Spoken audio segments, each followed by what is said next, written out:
గారు, ప్రొఫెసర్ వెంకటదాస్ గారు,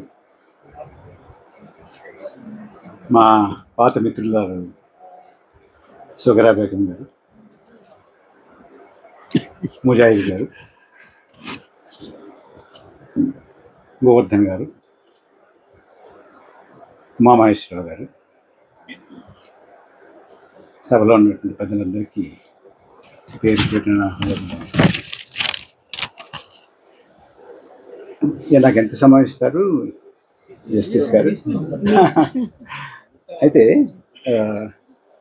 ఒక అరగంట 40 నిమిషాలు మాట్లాడచ్చు. 40 నిమిషాలు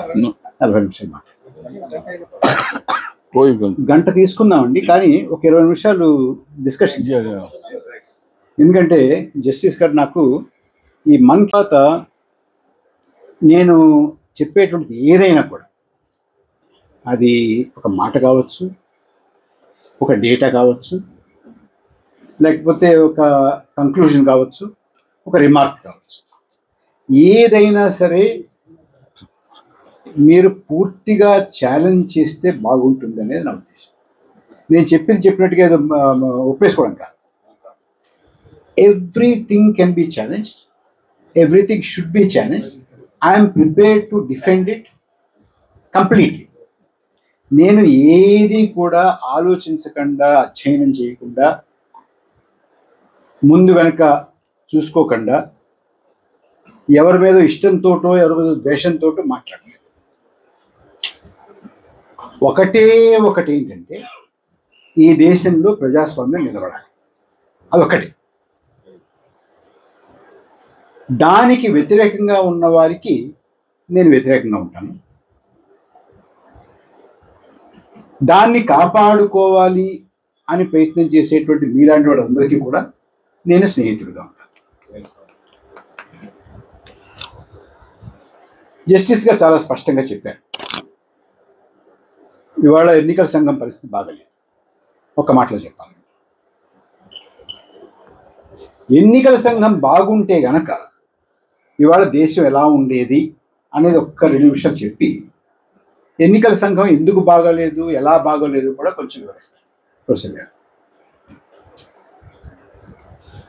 మొన్న 2024లో జరిగినటువంటి ఎన్నికల్లో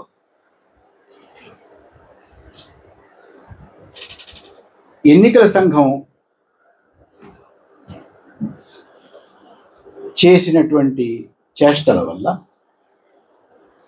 సుమారుగా దేశంలో 5 కోట్ల ఓట్లు అదనంగా లెక్కించారు.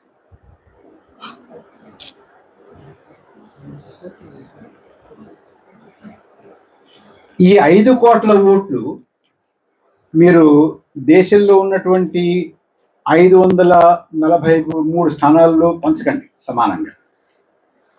ఇది చాలా తెలివితేటలుగా చేసినటువంటి పని.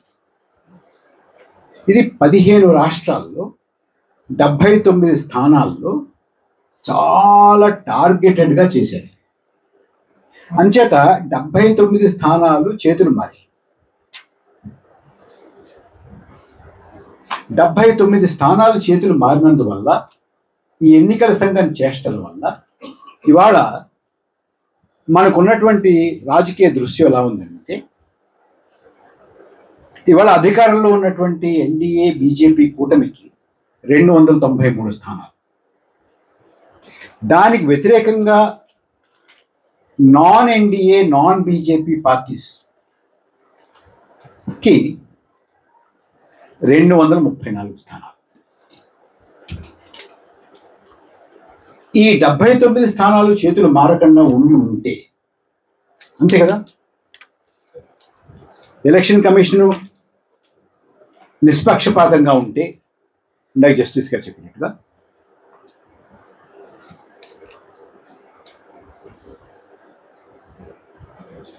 బీజేపీ ఎన్డీఏకి 214 స్థానాలు వచ్చాయి. బీజేపీ ఎన్డీఏతర పక్షాలకి 313 స్థానాలు వచ్చింది. అంటే బీజేపీ ఎన్డీఏ ప్రభుత్వంలో ఉండేటటువంటి సమస్యే లేదు. ఇది ఇవాళ దేశంలో ఉన్నటువంటి పరిస్థితి. ఎలా జరిగింది ఇది? ఎలా జరిగిందనంటే, ఇందాక మన జస్టిస్ గారు చెప్పారు, ఎన్నికల సంఘం నియామకంలోనే సమస్య వచ్చింది. ఎన్నికల సంఘం ఇవాళ ఒక ప్రభుత్వ శాఖ కింద మారిపోయింది. It is no more an independent autonomous election commission of India.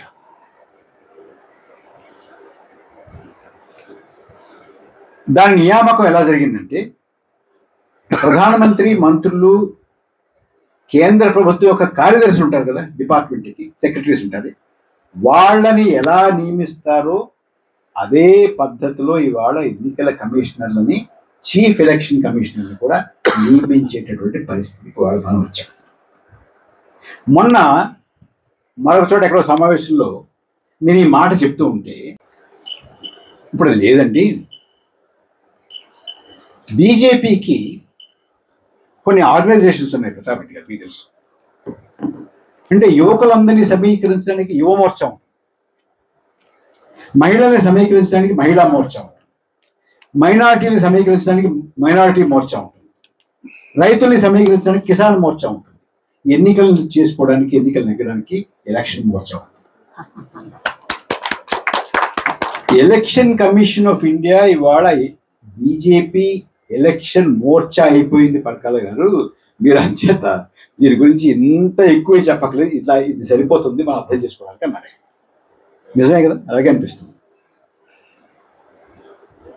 లేకపోతే 214లో ఆగాల్సినటువంటిది ఇవాళ ప్రభుత్వాన్ని పెట్టేటటువంటి పరిస్థితికి భారతీయ జనతా పార్టీ, ఎన్డీఏ వచ్చాయి.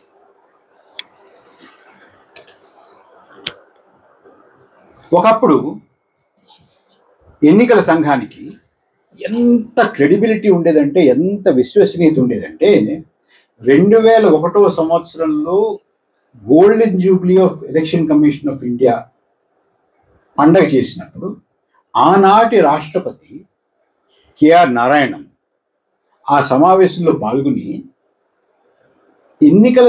మన ఎన్నికల సంఘం ఎంత గొప్పగా ఉందనంటే, జ్యుడిషియరీకి ఉన్నంత విశ్వసనీయత కన్నా ఎన్నికల సంఘానికి ప్రజల్లో విశ్వసనీయత ఎక్కువ ఉంది అన్నాడు.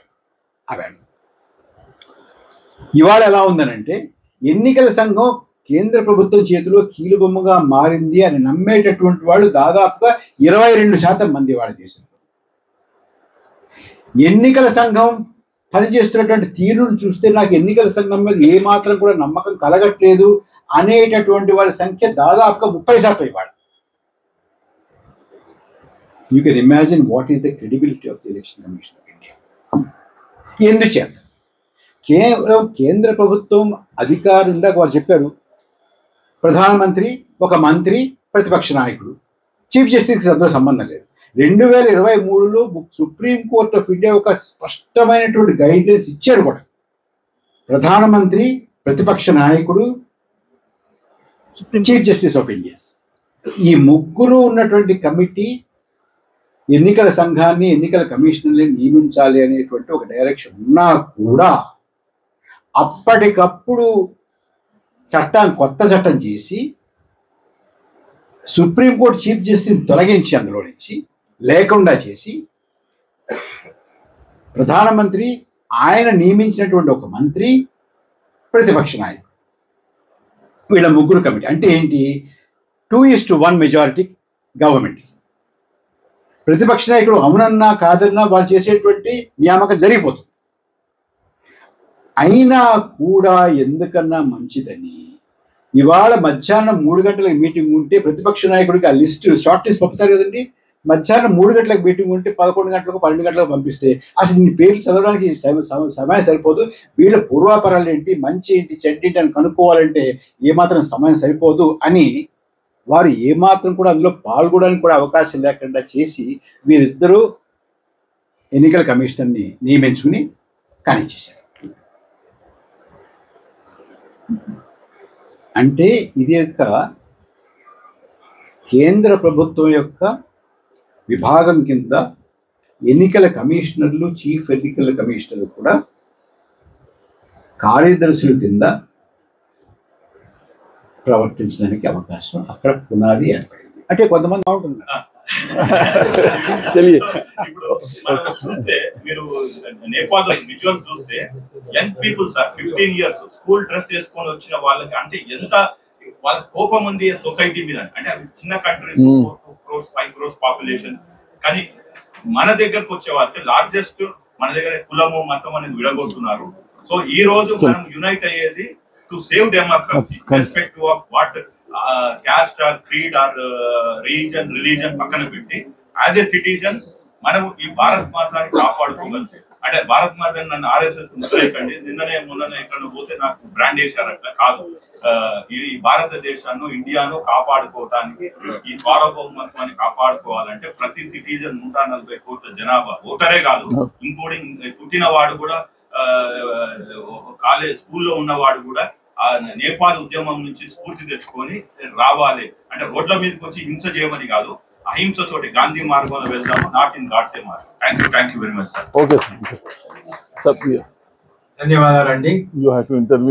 టైం సమస్య ఉంది కాబట్టి ఇక మళ్ళా ప్రశ్నలేమి మేము ఇన్వైట్ చేయదలుచుకోలేదు దాని లోపల. సో చాలా ధన్యవాదాలు. చాలా మంచి సజెషన్స్ వచ్చినాయి. చాలా అద్భుతంగా మనకు ఇక్కడ విషయాలు తెలిసినాయి. అంటే ప్రజల్ని మనం చైతన్యవంతులు చేయాల్సిన అవసరం ఉంది, విద్యార్థుల్ని చైతన్యవంతులు చేయాల్సిన అవసరం ఉంది. అసలు ఈ ప్రజల సమస్యలకు, నిరుద్యోగానికి, పేదరికానికి, రైతుల ఆత్మహత్యలకు, ఇవన్నిటికీ అసలు కారణాలు ఏంటి అనేది కూడా ప్రజలు సరిగా తెలుసుకోలేకపోతున్నారు. ఎవరు రెస్పాన్సిబుల్ మమ్మల్ని ఇట్లా చేయడానికి? ఎవరు అధికారంలో ఉన్నారు? అధికారంలో వారు ఏ వర్గాలకి వాళ్ళు లాభం చేకూరుస్తున్నారు? ఏ కార్పొరేట్ కంపెనీలకు వాళ్ళు లాభం చేస్తున్నారు? ఏ మల్టీనేషనల్ కంపెనీలకు వాళ్ళు లాభం చేస్తున్నారు? అంటే ఒక కమ్యూనల్ ఫోర్సెస్ వాళ్ళు కమ్యూనిజాన్ని ఉపయోగించుకొని, ఒక మతతత్వాన్ని ఉపయోగించుకొని ప్రజల్ని అంతా కూడా భ్రమ లోపల పెట్టి అధికారం కొనసాగడానికి చేసే ప్రయత్నంలో భాగంగా జరుగుతుంది. ఇది చాలా అద్భుతమైనటువంటి విషయాలు మనకు చెప్పినందుకు. లాస్ట్ క్వశ్చన్ చెప్పలేదు. 6.5 crores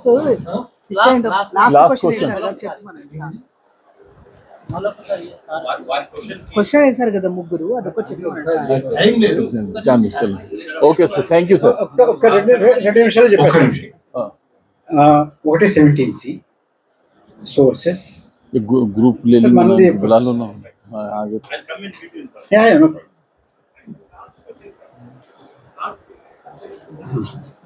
అంటే మెయిన్ లేదు, హాల్ ఖాళీ చేయమంటారు కదా.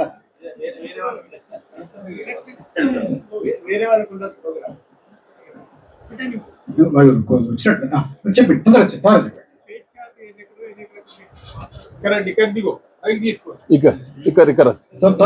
తొందరగా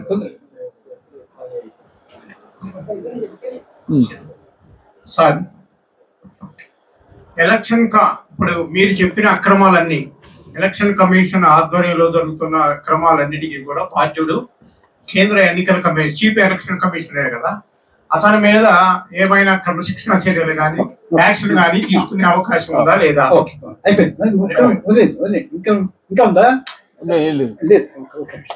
యాక్చువల్ గా స్వేచ్ఛాయుత ఎన్నికల కమిషన్ పాత్ర అనే సబ్జెక్ట్ మీద రాజకీయ పార్టీలు స్పందించాల్సిన అవసరం ఉన్నది.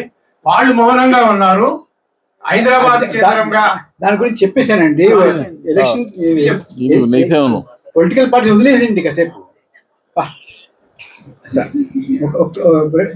ముఖ్యమైన 17C సోర్సెస్ అండ్ ఇది కూడా క్లుప్తంగా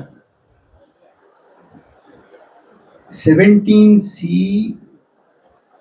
పబ్లిక్ గా అవైలబుల్ గా పెట్టడానికి ఈ ఎన్నికల సంఘం నిరాకరించింది. They have not parted with the 17C Part 1 data. 17C Part 1 is the one which tells you every booth లో క్లోజ్ అయ్యేటప్పటికి ఎంత పోల్ అయ్యింది అనేది ప్రిసైడింగ్ ఆఫీసర్ సిగ్నేచర్ తో ఉంటుంది. ఏమండి? ఓకే, చాలా వరకు ఇవాళ రాజకీయ పార్టీలు ఎంత బ్రెయిన్ డెడ్ అంటే రాజకీయ పార్టీలు చాలా చోట్ల వాటిని కలెక్ట్ చేసుకోలేదు, వదిలేశారు. ఒకటి, చాలా రాజకీయ పార్టీలకి ఒక లోక్సభ ఎన్నికలో ప్రతి బూత్లోనూ ఏజెంట్ని పెట్టే స్తోమత ఉండదు. మా సుధాకర్ గారు అడగండి, పెట్టగలరండి? పెట్టలేదు, అంతే వాళ్ళ ఇష్టం. ఓకే, అయితే ఇప్పుడు పాయింట్ ఏంటంటే, మీ పేరు ఏమన్నది? స్వామిదాస్ గారు, please don't think elections are a game between ECI and political parties. What about me? I want, నాకు తెలియాలండి, మల్కాజ్గిరిలో బూత్ నెంబర్ 17లో బూత్ నెంబర్ 21లో ఎంత పోల్ అయ్యింది, 17C డేటా ఏంటి అనేది నాకు తెలుసుకోవాల్సిన అవసరం లేదా? అధికారం లేదా? ఉన్నాయి. ఇక్కడే కాదు, హర్యానాలో ఒక హిస్సార్ నియోజకవర్గంలో బూత్ 234లో ఎంత పోల్ అయ్యింది 5 గంటలకి అనేటువంటి సమాచారం తెలుసుకునే హక్కు నాకు ఉందా లేదా? ఒక పౌరుడిగా ఉందా? మరి నాకు ఇవ్వకపోతే ఎలాగా? అది రాజకీయ పార్టీ దగ్గర అడగాల? సిటిజన్ అసలు ఎన్నికలు ఎవరి కోసం అంటే రాజకీయ పార్టీ కోసం, నా కోసమే కదా. సో ఎన్నికల సంఘం is refusing to give this data. Umameshwara గారు, sources, every word that I spoke is from the Election Commission's website data. ఒక్క అంకె, ఒక్క 0.3-0.1% కూడా బయట నుంచి మేము క్యాలిక్యులేట్ చేసి తీసుకోలేదండి. Everything is in the Election Commission's website. The source is Election Commission of India. And where I said second phase lo data ledu anante, that is also the Election Commission site lo ledani. Okay? About PowerPoint presentation. నా దగ్గర ఒకటి ఉందండి, 20 slides తో ఉంది. 20 slides-లో ఉందంటే ఎందుకు ఉందంటే, నాకు ఆ స్లైడ్ చూస్తే ఏం చెప్పాలో తెలుసు కాబట్టి నేను రాసుకున్నాను. అంతేగాని అందరికి ఇస్తే 20 slides ఏ అర్థం కాదు. అంటే కొంతమంది డాక్టర్ దగ్గరికి వెళ్తే ఆయన రాసింది ఎవరికైతే అందరికి ఎలా అర్థం కాదు, నేను రాసింది కూడా అర్థం కాదు, నాకు అర్థం అంచేత. ఓకే, నాకు ఎవరైనా హెల్ప్ చేస్తే మాత్రం we can SIT down and I can give you the data, information, text, everything we can put it. Okay, we can do that. So that is one. Sir మీది మళ్ళీ ఒకసారి చెప్పండి మీది. ఎలక్షన్. సార్, ఎలక్షన్ కమిషన్ని ఎందుకు చర్యలు తీసుకోవట్లేదు అంటే, election commission చర్యలు తీసుకోలేము అని ఎలక్షన్ కమిషన్ వాళ్ళకి తెలుసు కాబట్టి బరి తెగించి చేస్తున్నారండి.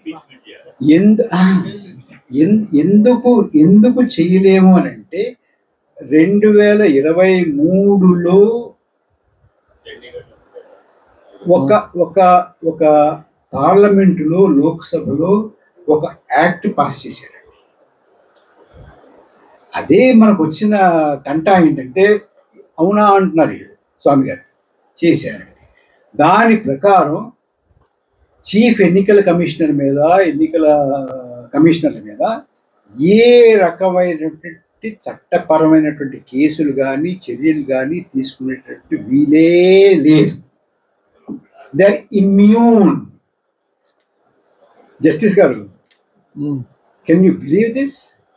You can prosecute anybody but not election commission. అంటే వాళ్ళు అడిగారు, నువ్వు ఇవన్నీ చేయమంటున్నా, మరి నా సంగతి ఏంటంటే, నువ్వు ఇది చేస్తే నేను చేస్తాను, చేసేవారు సార్. చేసినప్పుడు మిగతా వాళ్ళు ఏం మాట్లాడలేదు అని అంటే, మీకు గుర్తుందా ఒకసారి 143 మందిలో 147 మందిలో ఎంపీలు సస్పెండ్ చేసి కొన్ని పాస్ చేశారు. ఇదొకటి. This is one of the. So అంచేత స్వామి గారు, యూ కాంట్ డూ ఎనీథింగ్. ఏదైనా యూ కాంట్. అందుచేతనే ఆ ధైర్యం ఉండాలి. అంచేత మరి చట్టం మార్చాలి. చట్టం మార్చాలంటే ఏం చేయాలి? అది అయ్యే పని కాదు కదా, ఎక్కడ గెలుస్తాడు? It is not an easy battle, it is a tough battle. ఒక్క విషయం గుర్తుపెట్టుకోండి, దాస్ గారు దాని గురించి ఒక 2 నిమిషాలు చెప్తారు. बहुत अच्छी अच्छी बातें हमने अभी सुनी हैं और यहाँ आने के बाद जो मुझे हासिल हुआ है वो इतना है कि अब हम किसी पार्टी पर भरोसा ना करें बल्कि अपने आप के ऊपर भरोसा करें. अगर जिस दिन आप अपने आप पे भरोसा करेंगे तो ये सहारे जो नजर आते हैं किसी शक्ल में, चाहे वो कांग्रेस हो या कोई और पार्टी हो, तो वो इंसानों को कमजोर कर देते हैं. अगर दस्तूर बचाना है तो किसी पार्टी पर इन्हिसार मत कीजिए, आप खुद मैदान के अंदर आइए. जिस दिन आप मैदान के अंदर आएंगे तो फिर दुनिया की कोई ताकत आपको रोक नहीं सकती. ये मैसेज था आज के इस प्रोग्राम का, जिसमें डॉक्टर परकाला प्रभाकर साहब ने बहुत इनलाइटिंग स्पीच थी उनकी, और इतनी डिलीवरी तेलुगु की इतनी बेहतरीन थी कि एक आम आदमी जो तेलुगु ज्यादा नहीं जानता इजीली ही कैन अंडरस्टैंड. कुछ तो लैंग्वेज थी, कुछ बॉडी लैंग्वेज थी. I appreciate you sir and I hope that your cooperation will continue today and always. Myself, Mohammad Abdul Aziz, State President, Movement for Peace and Justice, a social pressure group irrespective of the religion and caste. Thank you. Sogra Begum, 2 minutes, not 1 minute. I take the వేదిక పైన ఉన్న అందరి పెద్ద ఎందుకంటే పేర్లు అందరి పేర్లు आगे बस. చాలా రోజు डेफिनेटली सर. बहुत अच्छी अच्छी बातें हमने अभी सुनी हैं और यहाँ आने के बाद जो मुझे हासिल हुआ है वो इतना है कि अब हम किसी पार्टी पर भरोसा ना करें बल्कि अपने आप के ऊपर भरोसा करें. अगर जिस दिन आप अपने आप पे भरोसा करेंगे तो ये सहारे जो नजर आते हैं किसी शक्ल में, चाहे वो कांग्रेस हो या कोई और पार्टी हो, तो वो इंसानों को कमजोर कर देते हैं. अगर दस्तूर बचाना है तो किसी पार्टी पर इन्हिसार मत कीजिए, आप खुद मैदान के अंदर आइए. जिस दिन आप मैदान के अंदर आएंगे तो फिर दुनिया की कोई ताकत आपको रोक नहीं सकती. ये मैसेज था आज के इस प्रोग्राम का, जिसमें डॉक्टर परकाला प्रभाकर साहब ने बहुत इनलाइटिंग स्पीच थी उनकी, और इतनी डिलीवरी तेलुगु की इतनी बेहतरीन थी कि एक आम आदमी जो तेलुगु ज्यादा नहीं जानता इजीली ही कैन अंडरस्टैंड. कुछ तो लैंग्वेज थी, कुछ बॉडी लैंग्वेज थी. I appreciate you sir and I hope that your cooperation will continue today and always. Myself, Mohammad Abdul Aziz, State President, Movement for Peace and Justice, a social pressure group irrespective of the religion and caste. Thank you. Sogra Begum, 2 minutes, not 1 minute.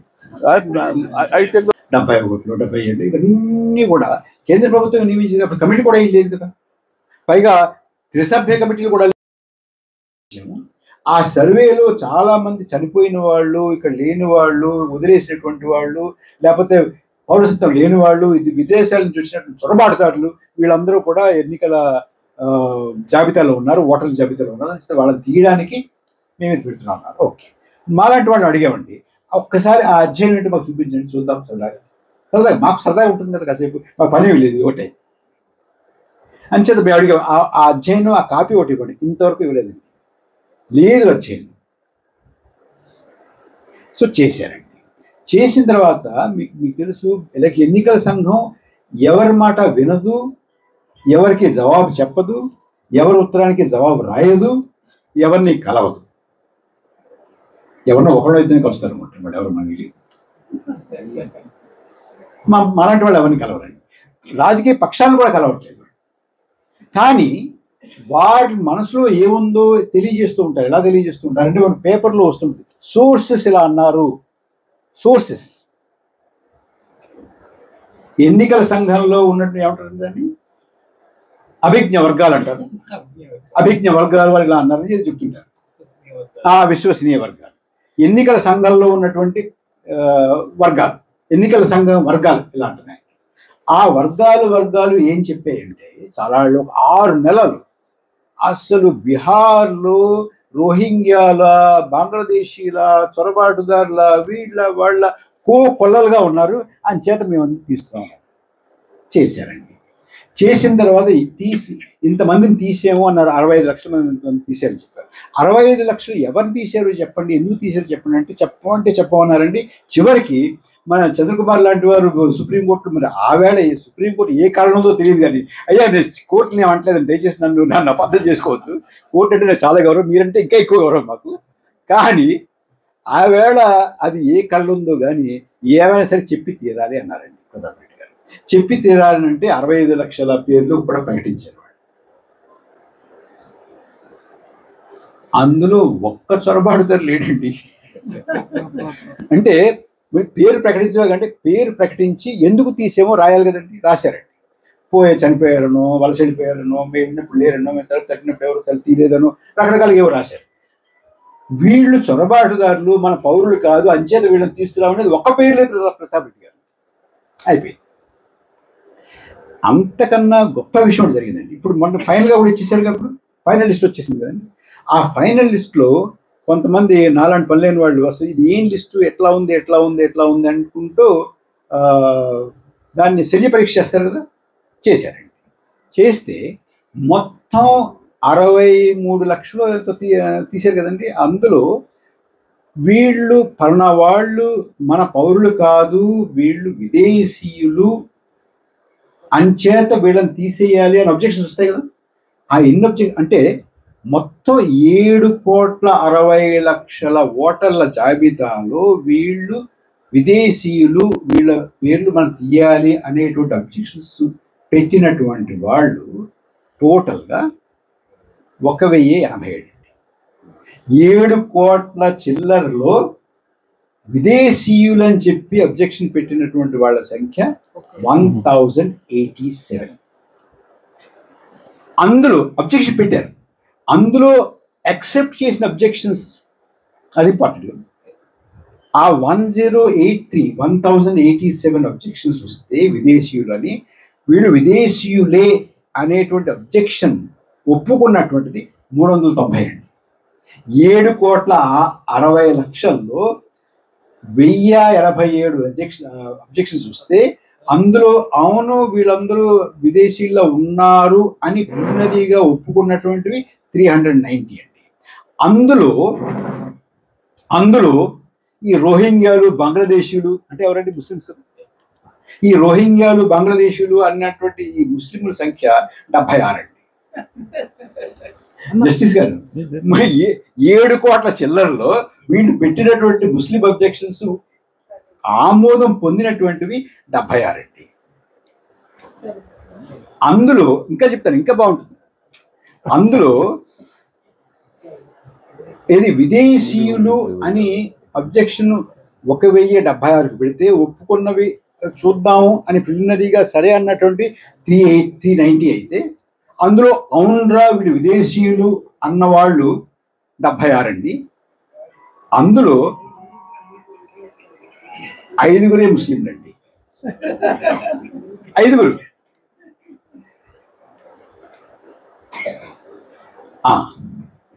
ఇంకా ఉంది, అప్పుడు అయిపోలే. 5 ముస్లింలు అండి.